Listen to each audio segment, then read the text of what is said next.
ভুয়ো নথি তৈরি করে ভারতীয় নাগরিকত্বের সুযোগ নেওয়ার চেষ্টায় গ্রেপ্তার হলেন এক বাংলাদেশি নাগরিক। পুলিশের জালে ধরা পড়লেন ধীরেন হালদার, বয়স 67, যিনি বাংলাদেশের যশোর জেলার বাসিন্দা।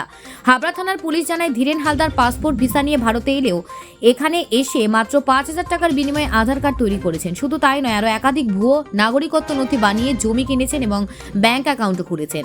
ধীরেনকে আদালতে নিয়ে যাওয়ার পথে সংবাদ মাধ্যমের সামনে তিনি নিজেই স্বীকার করেন, 15 ফেব্রুয়ারি বাংলাদেশ থেকে ভারতে এসে তিনি আধার কার্ড বানিয়ে ফেলেন।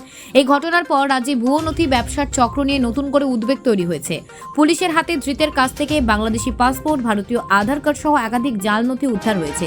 পুলিশ জানিয়েছেন, এই চক্রের সঙ্গে আরও কারা যুক্ত রয়েছে তা জানার জন্য তদন্ত চলছে। ধীরেনকে 7 দিনের পুলিশি হেফাজতে নেওয়া হয়েছে। Bureau report, news prime time. কোথা থেকে এই আই কার্ডগুলো বানিয়েছিলেন? আই কার্ড, আধার কার্ড কোথা থেকে বানিয়েছিলেন? কবে এসেছেন বাংলাদেশ থেকে? কবে বাংলাদেশ থেকে এসেছেন? কবে?